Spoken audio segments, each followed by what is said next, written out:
Hello Divine People, welcome sa aking channel, Divine Queen Tarot PH. Alamin natin ang messages, energy gabay para sa mga water signs, Pisces, Cancer, and Scorpio for October 5, 2022. Spirit guide please.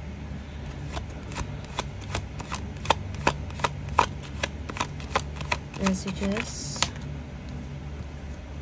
Oh. Oops. Wow.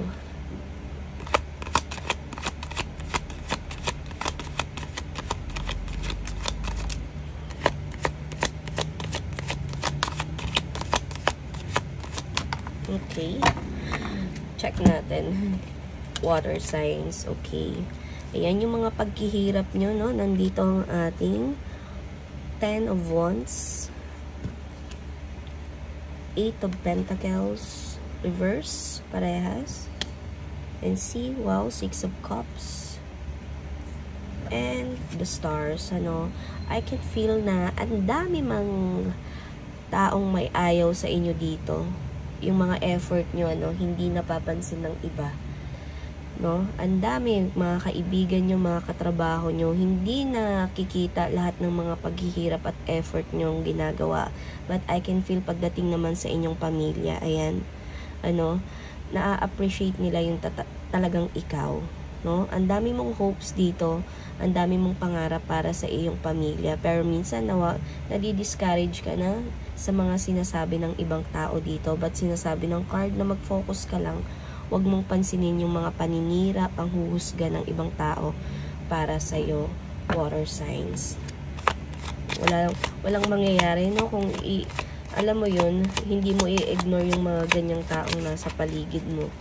Sila lang minsan yung talagang makakasira sa mga pangarap mo, no? Mag-focus ka sa pamilya mo dito dahil sila lang talaga yung magtitiwala at magtitiwala sa'yo. So, we have here the Page of Swords, no? Minsan nawawalan ka na ng gana, nagiging hopeless ka na. And we have here the 6 of Pentacles, no? Minsan, kasi yung ibang tao sa paligid nyo, no? Ayan, parang nagiging sakim na rin, nagiging selfish. Kasi, alam mo yun, lalong-lalo na sa trabaho, syempre, ang gusto nila, sila yung mapansin, hindi ikaw. Okay, ang daming mga parang, ano dyan, no? Tama ba yung word na epal? Kumbaga, no? Ang daming epal sa inyong paligid. So, we have here the 9 of Water. So, alam mo, yung mga pangarap mong yan is talagang maaabot mo, no?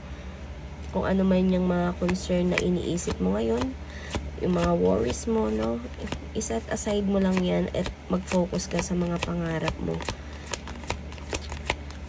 At make it sure na pangarap mo yung uunahin mo, hindi yung pangarap ng ibang tao para sa'yo. So, we have here the 8 of Air, no? So, yung iba dito is, wala kayong, nawawalan kayo ng self-confident, ano? Wala kayong confidence. Ayan, dahil siguro sa mga gossip nito, no? Sa mga sulsul nila, or mga negative na sinasabi nila sa'yo, yan na out of balance ka na. So, kailangan mo dito, water signs, na magtiwala sa sarili mo dahil yan lang talaga yung number 1 na kasama mo, yung sarili mo, hindi yung ibang tao, no? So, 3 of Water, walang ibang magmamahal sa'yo kundi yung sarili mo. So, there's a celebration. Marami mga isa-celebrate kayo dito. Siguro completion, graduation, wedding, birth. So, yung iba dito malalaman na buntis.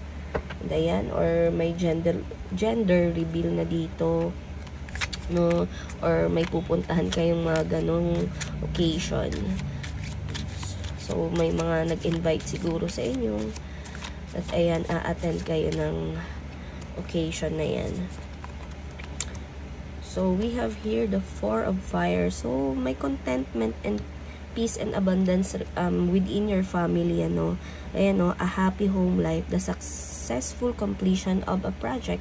Ang dami rin dito mga project, business proposal, or kung ano-ano man yung mga proyekto na nasimulan nyo na ngayong araw na to is talagang natapos na. Kaya siguro may celebration dito. So, we have here the 9 of Earth. So, i-enjoy mo yung mga bagay, yung mga maliliit na blessings, na mga nare-receive mo or marireceive mo ngayong araw na to, no? Matuto kang magpasalamat. So, for some of you man, alam mo yun, mas gusto mo yung mag-isa, mag-celebrate mag-isa kaysa kasama yung mga kaibigan mo, or alam mo yun, malayo sa ingay. So, we have here the 9 of air. So, may mga kailangan ka rin i-expect dito na mga worst na mangyayari. Siguro mga failure, alam mo yun, pero sinasabi ng card na wag kang hihinto, no? Magkaroon ka lang ng direction, no? May mga self-fulfilling dito, may mga sleepless nights ka din, hindi ka ba makatulog, no? Kakaiisip ng mga problema, mga pangarap mo, mga unfulfilled promises, yan, no? Baka magkaroon ka na yung iba dito may insomnia na, no? Yung iba tulog na dito, ikaw parang alam mo yun, mulat na mulat pa yung mata mo, kaiisip or i-imagine, ano. So we have here the 8 of earth. So yung iba dito, no, makaka-receive ng promotion, mga rewards dahil sa kanilang kasipagan.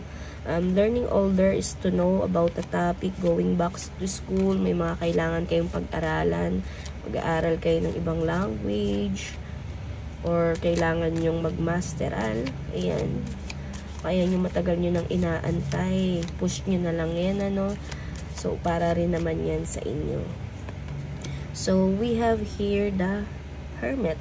So, spend time in quiet meditation. I told you, for some of you, no, kailangan talaga yung may mga achievement man kayo, completion dito, pero mas pinipili nyo pa rin i-celebrate yun alone, no? Ayan. So, ang dami rin ditong self-discovery. Ang dami niyang malalaman, ang daming revelation, confession na malalaman nyo ngayong araw. So, tignan pa natin, 5 of air. So, may mga unwise choices ka rin dito, choice.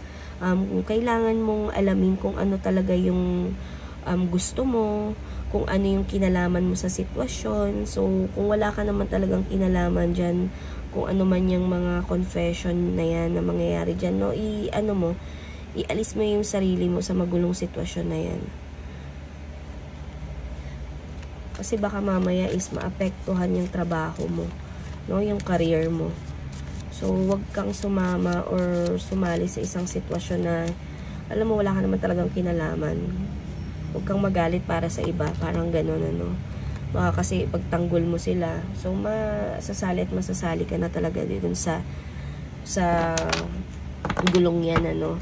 So, we have here the King of Fire. So, mag-focus ka sa sarili mo, hindi sa problema ng ibang tao. Water signs. So, tignan pa natin kung anong kailangan ni water signs. Okay. One more card, please. Read. Magbasa ka. So, may mga kailangan ka ditong maging resourceful ka, no? Baka may mga taong nanloloko na sa'yo, may gumagamit ng profile picture mo, may gumagamit ng ibang pangalan mo, ano, or may mga, basta may malalaman ka dito, no? So, matuto kang maging resourceful, no? So, may iba sa inyo, ayan, napababayaan niyo yung sarili, kailangan yung i-focus yung no, oras nyo, no, sa pag-aayos din. Yung iba naman baka nasusobrahan na, panay ayos na ng ayos, nakakalimutan na yung mga anak. And connect with crystals, no. So, alagaan nyo yung sarili nyo. Marami dito, ayan, talagang nakafocus kayo ngayon sa pagpapaganda. Siguro may mga dumating na bagong inspirasyon at ayan, talagang focus na focus kayo kapapaganda, no. Water signs. So, yun lamang, water signs. Thank you for watching. See you on my next video. Bye-bye.